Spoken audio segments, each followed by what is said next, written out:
Help, I'm pushing up, Rotate. Bruno, they're rotating back, they're rotating back. They're gonna go, just rotate, guys, just rotate, give it up, just give it up. Right. Nice, rotate.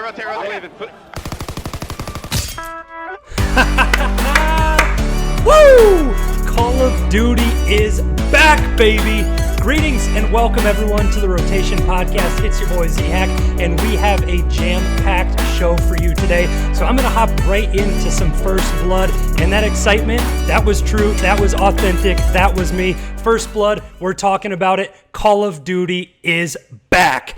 I could not be happier. We got 4v4 back. We got the greatest players. We have the most competitive league we've ever had. I can't find a whole lot of cons about the Call of Duty League right now. I'm so excited. I'm thrilled about it, and we're going to talk about it right now on the rotation. So first of all, 4v4 is back, and I never knew that I wanted it and needed it in my life, and I never want it to change again. This past weekend, we had the Kickoff Classic, which we're going to dive into in a little bit. But the thing is, it made me miss competitive Call of Duty so much, and 4v4 is a different breed. I loved 5v5. I thought it was more exciting in Black Ops 4 than it was in Modern Warfare, but this proves to me that 4v4 Call of Duty is so much more exciting. There's so many more important decisions, important gunfights, important points of interest on the map that will cause a result to happen depending on what player makes the correct move at that point in time. And I think that is vital, and it makes viewership so much more important. It increases the numbers of people who will come through and watch the Call of Duty League because it skyrockets the excitement. 4v4 is the best thing to come back in Call of Duty, and I will not be told otherwise. 5v5, it was all right. I'm not going to discredit it because we had some of the best matches that we've ever seen back in Black Ops 4, but a large part of that was also because it was a Treyarch game. It was a bit more exciting.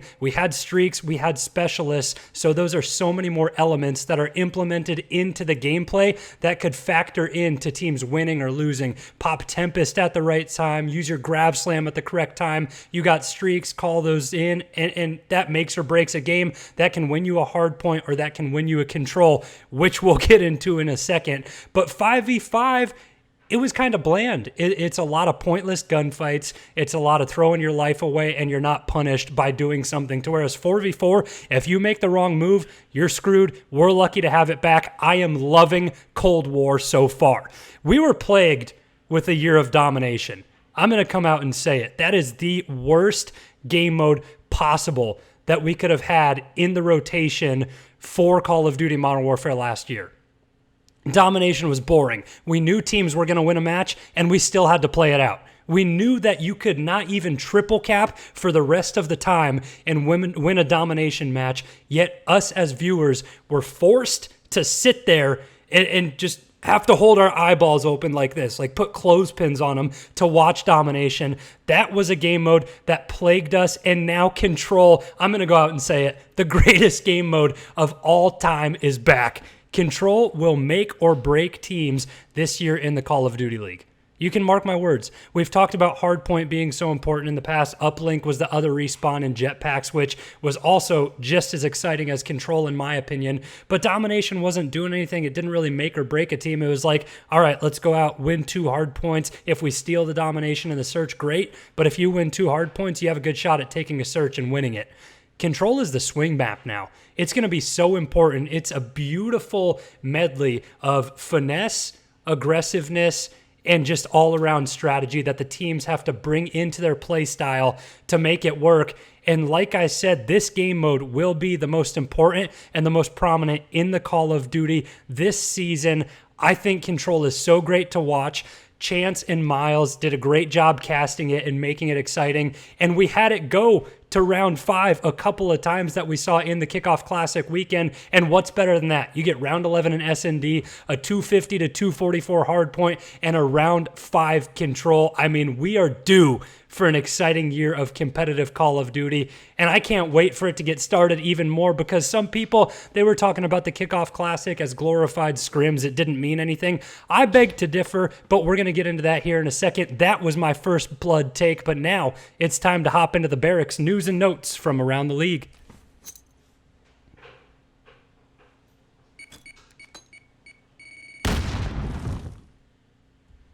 So let's get the reaction to the Kickoff Classic here. I thought it was a lot of fun to have Call of Duty back in a competitive sense. Like I just mentioned, a lot of people and a lot of pros throughout the scene, coaches and fans alike, have all been saying, there was no weight to it. It was just glorified scrims for these teams where the fans picked the matchups because they wanted to see these rivalries. I think there's a lot more weight that comes onto it because teams kind of could have used that to gauge where they are because yes, it was online, but the rest of the season is going to be online. So who you're playing against and how your team performs, and it gives you those heightened situations because it was broadcasted. It wasn't just scrims where it's like you're playing in your bedroom, grinding for 9 hours on that day, and you win some maps, you lose some maps, you go 2 rotations on hardpoint, then you switch over to control and you play a couple maps on that. Whatever happens, happens. This was the setting how the Call of Duty League will be played this season. You got your hardpoint, search and destroy, control, hardpoint, search and destroy. It was the format that we're going to be seeing all season long, and it was a testing for these teams to see how they could rise to the occasion, and some of them did rise to the occasion, some of them fell short. Granted, maybe they didn't put as much weight into it, didn't care as much, but at the end of the day, there were situations where players had to clutch up, and those players who weren't ready for it, the nerves got to them, and then other players, they made it happen, and they said, I'm treating this like it's the first match of the weekend, like there are points on the line, like there's a prize pool on the line, like my team is playing to get a higher seeding in the major tournament throughout the season. I thought the Kickoff Classic was great. I thought it was a lot of excitement, and I thought it showed what competitive Call of Duty is going to be like this year and just how exciting it can be. Both the respawns are incredible. I already touched on it. Control may be my favorite game mode to watch in Black Ops Cold War. Hardpoint is always incredible. Search and destroy, I don't think that teams showed their full deck of cards, meaning they didn't pull out their craziest strats. They're not going to show those off when there's nothing on the line, so they just played sort of basic trade your kills, don't hit any crazy routes, search and destroy. That's all right. The respawns were what we were all there for. We saw the hard points. The controls were extremely exciting. There's a couple of maps where things are, pretty tough if you're on the offensive or defensive side of thing where, if you have defense on Garrison, you're most likely going to be able to hold that out unless you choke completely and you give up both hills. Then, you have a pretty good setup. You can automatically chalk one of the points and be able to hold it the rest and win on a defense just by playing your lives. But I think that this year we're set up for an exciting, exhilarating, high-powered, high-octane matchups with a lot of talent, and I think it makes it even more exciting because no pro is safe. There have been some guys on the Challenger scene who have been frying, and they are gunning to get in the CDL. So these players are going to be busting their butts every single week to perform at their top level because they're replaceable at the snap of a fingers. You underperform, that leash may be a little shorter. We may drop you a little sooner and test someone out. We saw a lot of rookies this past weekend who proved that they could compete with these high-caliber players in the CDL. We'll get into those rookies and much more in a little bit here on the rotation. But first off, let's recap some of these matches from the weekend in the Kickoff Classic. The first one we saw, it was Dallas Empire versus the New York Subliners, and I think we all sort of anticipated the outcome in this. I got this one right, predicted a 3-0 Dallas Empire over the New York Subliners. That's not holding anything against the New York Subliners. The matter of fact, it just is they didn't have their roster. They haven't been practicing with who they put out there to compete for very long. We know that Zuma stepped back due to the injury, and then there were also obviously some problems with Visa there, so they weren't able to do a lot because Hydra is stuck and he's not able to be in the States right now. So instead, they had Diamond Khan, who, by the way, he performed pretty nicely. The rookie made his debut, but map one, it was Shotzi's map. He held the crown that the Empire have from winning champs the previous year, 35-17, a 2 KD on Garrison Hardpoint. Right now, he's one of the best SMGs in the game, and he proved why. He was flying around, absolutely dominating. The kid hasn't skipped a beat. The MVP from last season has brought those same skills and that talent into this year, and all of us expected it. He was my best in the game last week, and he proved why here. The search and destroy, it was pretty dominant. I mean, Dallas Empire looked really good there. They won at 6-2. You know, Krim went 3-4 in that map, but he didn't really need to do much when Illy was running around the map, going 8-4, and then, you know, New York didn't really have a lot of answers to what Dallas Empire were doing. And the final respawn, a 3-1 control for the Dallas Empire, and that is where Krim fell into his form. A little bit of a slower play style. He likes to slay it out. 1.4 KD, went positive 11 on the raid control, and I think that this team is extremely scary. They haven't lost any of the talent that they had from Modern Warfare, and they're continuing to slay out. But not only that, they're listening to each other. They're buying into the message, and they're buying into how they want to play as a team. And they're able to sacrifice and say, hey, I don't need to have a huge map. I can run the routes this map. You take over, you slay out, you're having a big game. And that's what Illy did on the control map 3. He went 32-22. Shotzzy went -3 on that map, and you don't need to read into the KD all the time, and you don't have to there. Shotzzy played a great role on that map. He was able to help out. Illy found the kills, and ultimately the map control was there. The strategies were there. The trades were correct, and everything Dallas did looked great. And I think that's pretty much the result that all of us anticipated just because of everything that New York had going on inside their roster. I don't discredit them. I don't count New York out for the rest of the season. I think that they'll be able to figure it out, and I'm pretty sure that when they do, they'll be a middle-tier team. They'll be contending each and every tournament, and it'll be exciting to watch. Now, the next one on the weekend was the battle of the two worst from Modern Warfare, the LA Guerrillas and the Seattle Surge, and this was actually a pretty exciting match. It went the distance, all 5 maps. The Seattle Surge ended up losing 3 maps to 2, and I think that this is one of those moments that I talked about where teams could have taken this weekend more seriously or as just a glorified scrim because we didn't really have everything put in place. We didn't know everything that was going on. And I think this is where LAG, they took it by storm and they said, listen, we're in a game 5. We got to win this search and destroy, clutch up and win this match. And they did exactly that.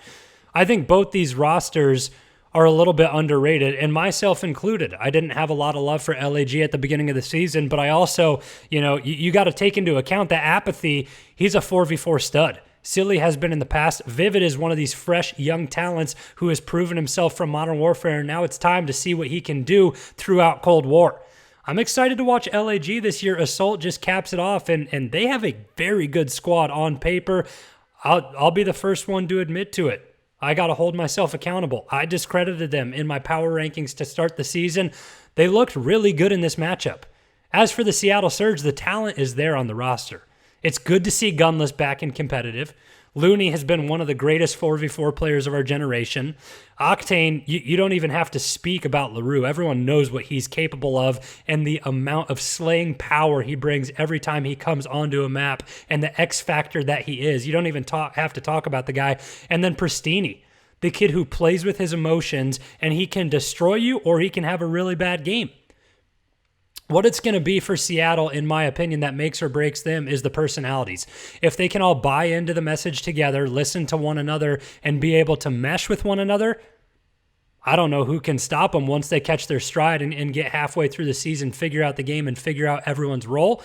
But if not, if those personalities they clash with Gunless and Octane and Pristini and Looney, you know, Gunless has been known in the past. He is passionate. He loves to win. And sometimes the way he communicates with his teammates, they don't appreciate because they're not understanding what he's saying and what he's feeling. And he's not able to verbalize those the way he would want to. If something like that happens, then this Seattle Surge team could implode. I'm not counting them out yet. I think they're going to be able to figure things out.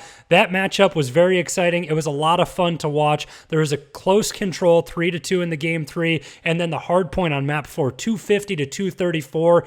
I mean, that's just about as tight as it can get. I like the map set. We saw Raid twice, Garrison, and Moscow, so we got to see a little bit of everything, and I love to see how competitive worked out on here. I think Search and Destroy on Garrison, I would be okay if when Express comes to Cold War, if we maybe replace that and make that one of the S&D maps, because a lot of the map control is placed around vents on Garrison, and there's not a whole lot to do. Teams are two-stacking it. They're pulling the head glitch mid-map on the tank, and if you have one of the best ARs in the game, he's not going to lose that gunfight when he has that positioning. It's just the power of who's going to be able to hit the tank headshot or who's going to be able to win the gunfight you should.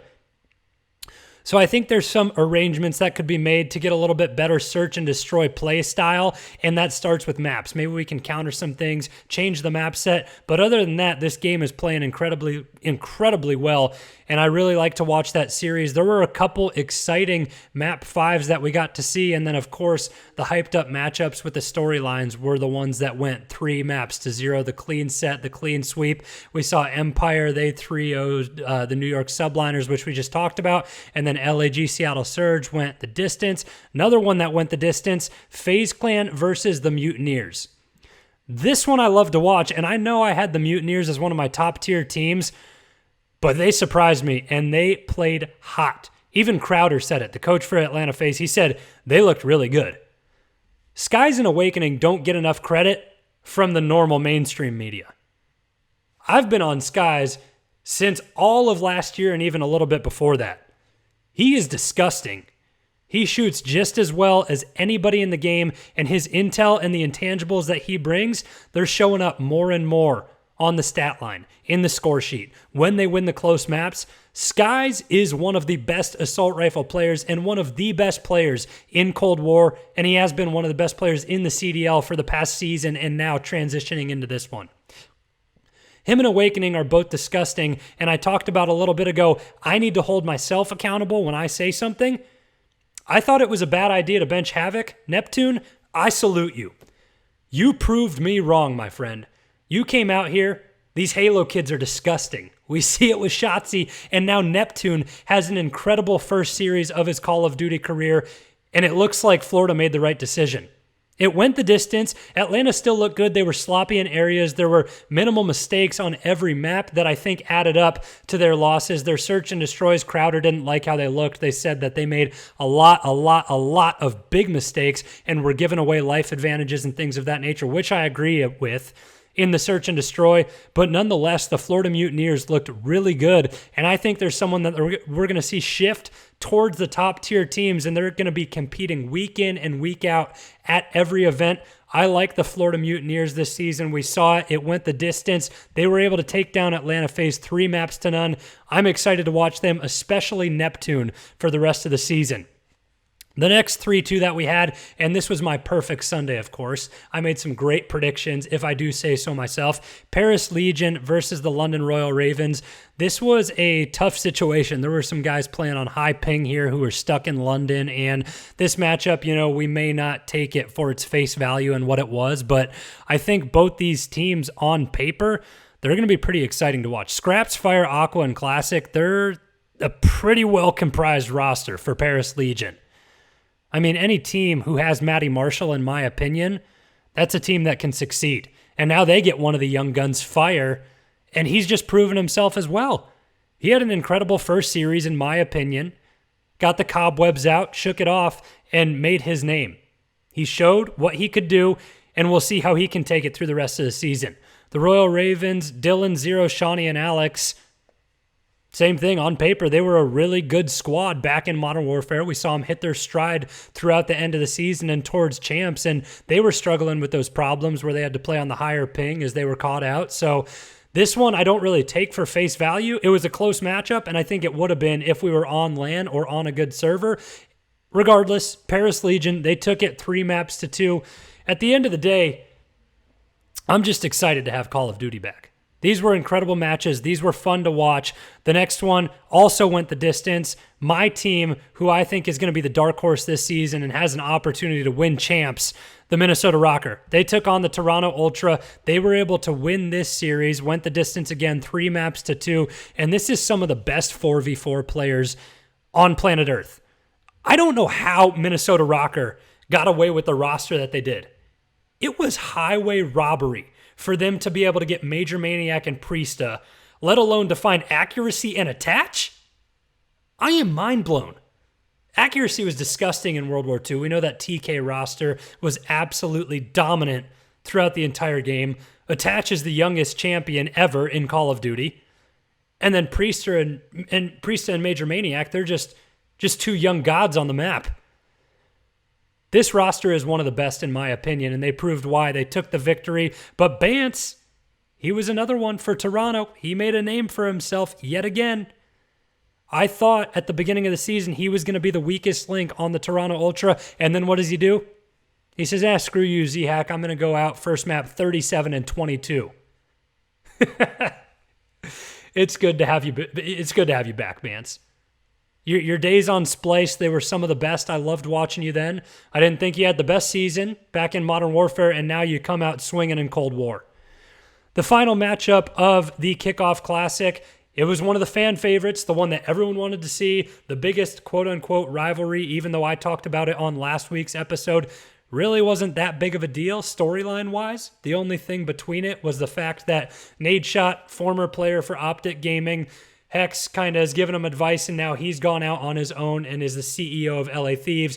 So those guys, come back. The Call of Duty legends, they meet once again, their two teams up against each other. It was Optic Chicago versus the LA Thieves. And I'll tell you what, 4v4 suits Optic Chicago extremely well. T2P is back. They were running rampant on the map, absolutely dominating. Envoy was making all the right plays at the right times. He was the route man, and he should get paid for it, and I know that contract is sitting pretty. And Dashy, he was slaying it out yet again. There's not really a whole lot left to say. I don't knock LA Thieves out of it. I think that those teams with Slasher have always been teams that kind of hit their stride a little bit later in the season. They learn the game a little bit slower, and then he's able to find his stride as a leader, get his group together, and then they'll end up showing up later in the season. We saw it last year with LAOG. They did the exact same thing. Him, TJ, Kenny, Draza, those guys kind of got it together towards the end of the season, made a run in champs, lost that round 11 to Envoy in the 1v1. But at the end of the day, I don't worry if you're an LA Thieves fan. I think they're going to be fine. I think they're still going to be a top-tier team. The thing, in my opinion, on the flip side of it, is if you thought Optic was good, you better think they're even better than what you expected. 4v4 suits these guys extremely well.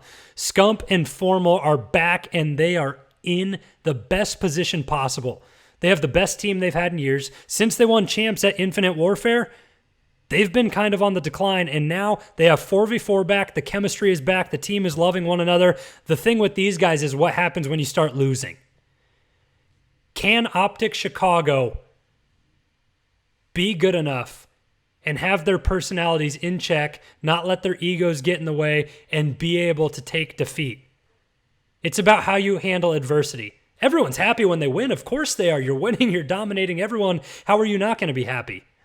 It's about when you lose, when you're pissed off, can you handle it? Can you talk to each other constructively and say, hey, we need to do this, this, and this to continue improve so what just happened when we lost doesn't happen again next weekend? If Optic Chicago can do that, they're the most dangerous team in the Call of Duty League by far. I'm going to leave it at that. Kickoff Classic was incredible. It was fun to watch. I'm so happy to have the Call of Duty League back. 4v4 is incredible. And the other thing that we're going to touch on right here and transition to is this is now becoming the Call of Duty Rookie League. It is incredible. We saw 3 rookies in action this past weekend. We saw Neptune, Fire, and DiamondCon. All 3 of these young men looked incredible, and in my opinion, the one who stood out the most is Neptune. Like I mentioned on last week's podcast, I thought that Florida made the wrong move by benching Havoc. I thought that Havoc brought a lot to the team, but apparently they saw something that I didn't, and they brought Neptune in, and he proved me wrong. The Halo kid came out and put on an absolute clinic. Behind Skies, he may have been the most valuable player in my opinion. He made all the right decisions. He won a lot of critical gunfights that he needed to. He was in the right position. He played the objective incredibly well, and I think Neptune has a great future in the Call of Duty League. He played an incredible Kickoff Classic weekend, and I'm excited to see what he can do for the rest of the season. I talk about the rookies and how this has transitioned in the Call of Duty Rookie League. Nobody's job is safe. All these rookies, these Halo kids, and these players who are succeeding and exceeding expectation in the challenger scene, they have a future in the Call of Duty League.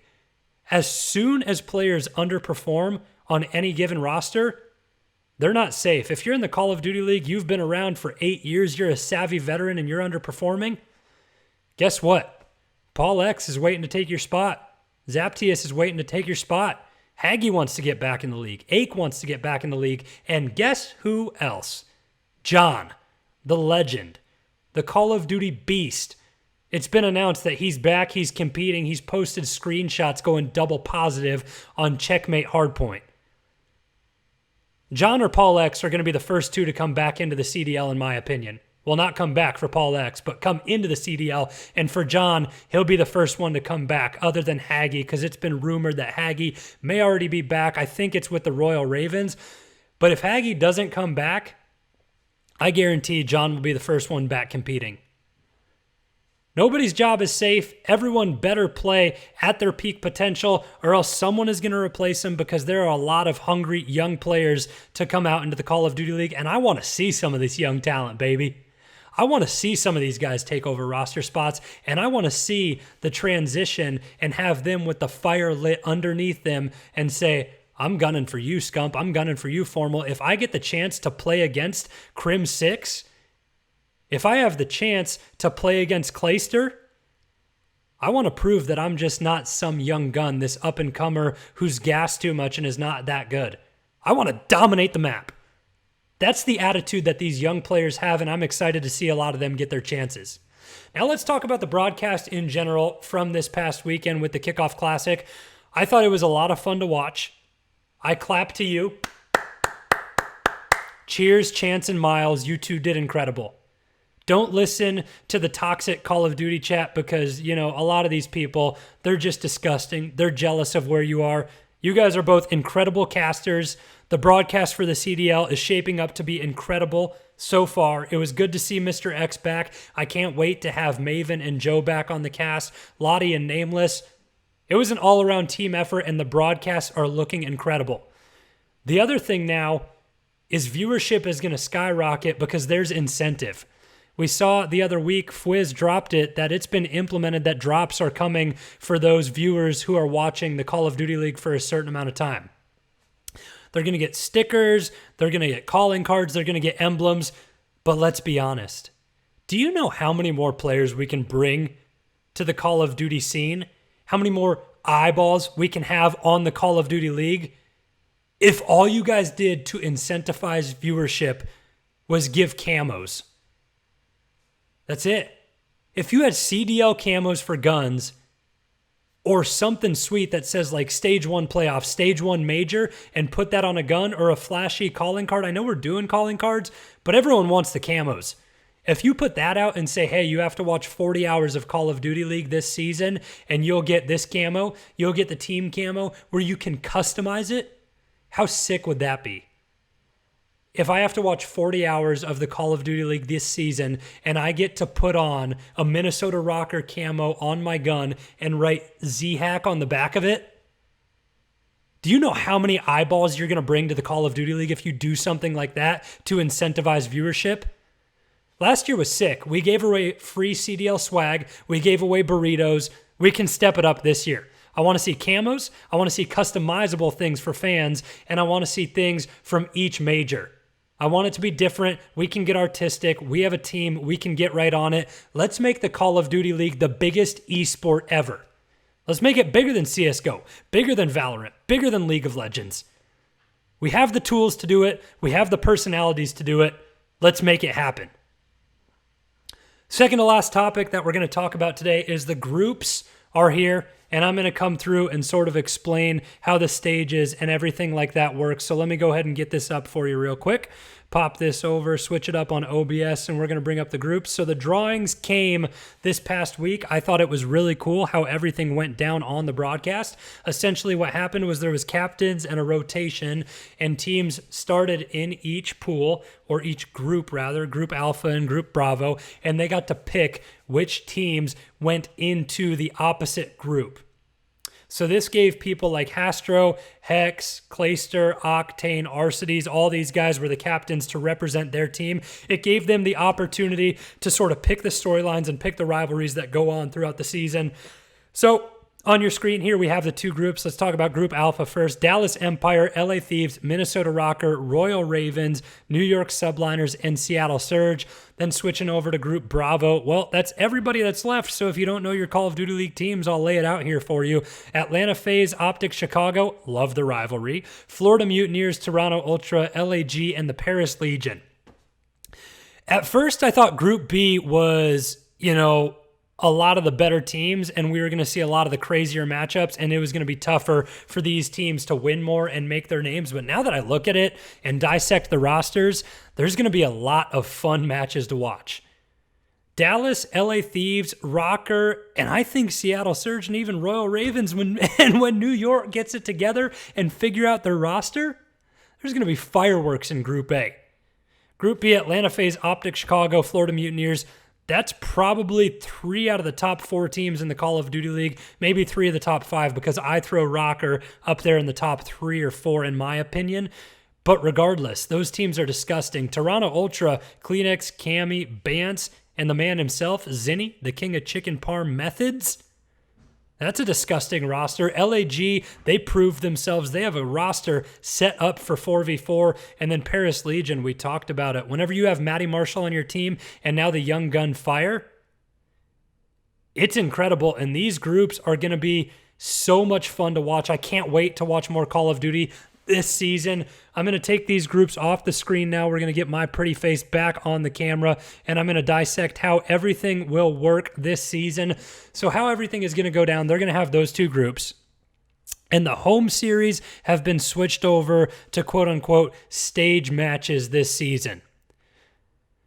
So the stages are going to be the home series where each team from their respective group are going to play against one another, and then at the end of it, the majors happen. So everything that we're doing throughout the stages or the home series, we're earning points, we're building record just like we did last year, and that's going to work us for seeding for these majors. Kind of the bummer for me is that the majors are going to have every single team. So it really doesn't give anyone anything to play for other than seeding, and it doesn't build a lot of storylines for the CDL broadcast. Rather than it being, let me play this out for you, turn on my caster voice. As we enter this matchup between the Minnesota Rocker and Toronto Ultra, more is on the line than usual. These two teams are fighting for the final spot in the Stage 1 Major. Instead of that, it's just going to be Minnesota Rocker and Toronto Ultra. They're fighting for who gets the 5 seed, who gets the 6 seed for the Major. It's not that big of a deal. They're going to be participating and competing in the Major anyways. I would have liked to see it where the group stages or quote-unquote home series, they held more weight. Other than seeding, I wish we didn't have every team in the major tournaments. I wish we knocked off the worst group from each group, or the worst team from each group. Bottom of Group A, bottom of Group B, you're out of there. You didn't make it. Only 10 teams are competing for this Stage 1 Major. Sorry, you should have played better. That's my opinion. It would have incentivized it, made the matches a lot more exciting, and the players would have been going a lot harder if that were the case, rather than it's like, well, we're going to be seeded, 8 or 9 anyways. Doesn't really matter. We're at the bottom of it. We're going to play one of the best teams. It is what it is. I think that would have made it a lot better. But as far as I know, for champs, 8 teams will qualify for it. I think that's been set in stone by the Call of Duty League. Don't quote me on it yet. So that's a lot better, because that's what everyone is working for towards the end of the year. All the points are accumulating to that. All the victories are accumulating to that. So that is how we're going to be set up for the Call of Duty League this season. I'm excited for it. As I mentioned it already, we've seen some great matches in the Kickoff Classic already, but guess what? The next upcoming matches, they have more weight. There's points on the line, money at the end of the tunnel. Each major is worth a lot of moolah, and champs, we know, worth a lot of money. Millions of dollars every year is the prize pool at champs. The Call of Duty League is great. I want your opinion on what you think so far from the Kickoff Classic. How do you think 4v4 looks? You know I love it. How do you like Control instead of Domination? Once again, you know I love Control. How do you think these teams shape up? Who's your dark horse? Who's going to be the best? Comment below in the YouTube video or find me on Twitter at zhack16. Give me all your opinions. Who's going to be the Rookie of the Year? Who's going to be the MVP? I want to hear all of your takes, so let me hear it. Give it to me. But before we go, it is time for everybody's favorite segment of the week. Let's hop into it. who's the best in the game.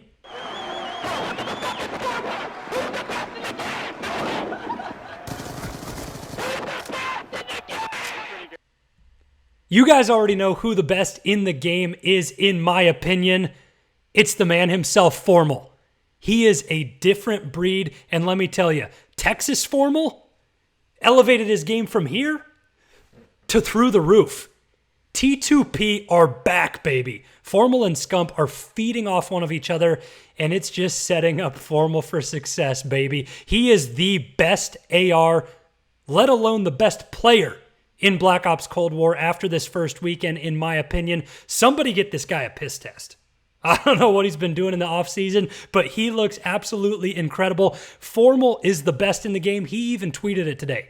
He said, man, I thought I was getting washed up, but this is my best season since Infinite Warfare when I won champs. I don't disagree with you, Mr. Piper. You looked disgusting this past weekend. You were gunning everybody. You've looked good in scrim since I've been watching, and your gameplay has translated to the main stage. I'm going to hold you to it for the rest of the season, though. That's how it's going to be. Who's the best in the game this week? It's Formal. He's cracked. He's a different man on the Texas server, living in Texas with his boys. The vibes are good on Optic, and he is making the best of the situation.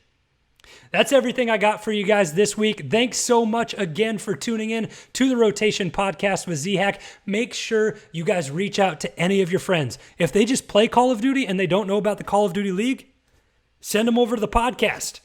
Teach them about the Call of Duty League. Let's get the most eyes that we have on Call of Duty that we can for this competitive season. It's going to be the best competitive season in my opinion.